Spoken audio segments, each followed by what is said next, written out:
Haleluya, jumpa lagi dengan saya Pendeta Rio Panggabean. Saat ini saya sedang berada di kota yang namanya Sardis.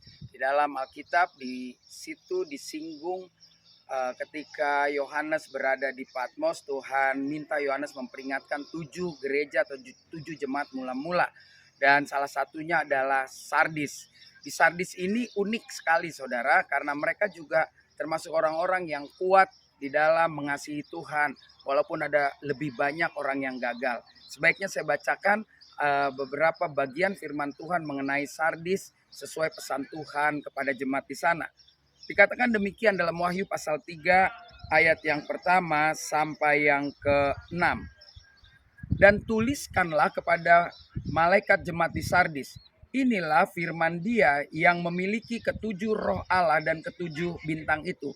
Aku tahu segala pekerjaanmu, engkau dikatakan hidup padahal engkau mati. Saudara, ini peringatan juga buat kita semua. Kadang kita hidup, tapi sesungguhnya kita mati karena kita tidak memaksimalkan atau kita tidak sungguh-sungguh mengalami pertobatan yang diisi dengan Tuhan Yesus. Maksudnya dengan Roh Kudus. Sehingga hidup kita adalah hidup yang hampa. Hidup kita menjadi seperti tidak ada tujuan. Inilah yang terjadi pada jemaat di Sardis. Ayat yang kedua dikatakan demikian.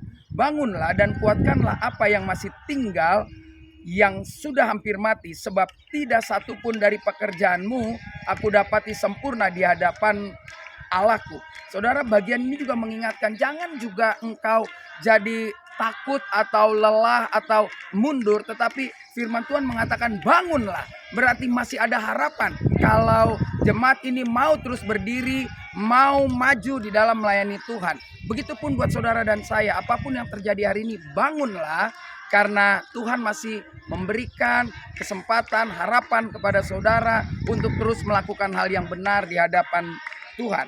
Ayat yang ketiga, karena itu ingatlah bagaimana engkau telah menerima dan mendengarnya. Turutilah itu dan bertobatlah. Karena jikalau engkau tidak berjaga-jaga, aku akan datang seperti pencuri dan engkau tidak tahu pada waktu manakah aku tiba-tiba datang kepadamu. Jadi ada harapan yang seperti tadi saya katakan, turutilah, bertobatlah. Apapun keadaan kita hari ini, jangan pernah takut, jangan pernah ragu, jangan pernah merasa tertuduh bahwa hidup ini masih ada harapan. Jemaat di Sardis diingatkan Tuhan untuk bangun, bertobat, karena hati-hati dikatakan aku akan datang secara tiba-tiba. Ayat yang keempat, tetapi di Sardis ada beberapa orang yang tidak mencemarkan pakaiannya. Mereka akan berjalan dengan aku dalam pakaian putih karena mereka adalah layak untukku. Jadi di tengah kekacauan jemaat di Sardis masih ada harapan, masih ada orang-orang yang tetap takut setia sama Tuhan. Apa yang bisa kita renungkan? Mungkin kita sekarang berada di dunia yang kacau, dunia yang gak jelas, dunia yang tidak memberikan harapan. Jangan pernah takut. Di lingkungan kita, bahkan kita sendiri, masih ada harapan. Firman-Nya jelas mengatakan masih ada orang yang tidak mencemarkan pakaian. Itu menggambarkan masih ada orang yang mau hidup kudus di hadapan Tuhan. Ayat yang kelima, saudara, barang siapa menang, jika saudara dan saya menang, jika jemaat di Sardis itu menang, ia akan dikenakan pakaian putih yang demikian. Aku tidak akan menghapus namanya dari kitab kehidupan, melainkan aku akan mengaku namanya di hadapan Bapakku dan di hadapan para malaikat. Saudara dan saya, sama seperti pesan Tuhan. Jika jemaat di Sardis tetap bertahan, maka Tuhan akan mengenakan pakaian putih.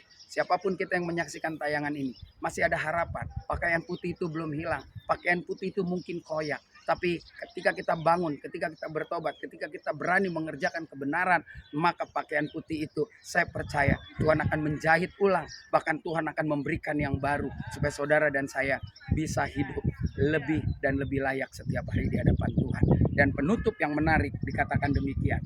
Siapa bertelinga hendaklah mendengar. Ia mendengarkan apa yang dikatakan Roh kepada jemaat-jemaat. Siapapun kita, sekali lagi, siapapun kita, saudara dan saya, mulai hari ini jadilah pendengar-pendengar yang luar biasa akan firman Tuhan dan melakukannya. Saya Pendeta Rio Panggabean, Oikumene Ministry Jakarta dari kota Sardis. Sampai jumpa pada perenungan berikutnya. Tuhan Yesus memberkati.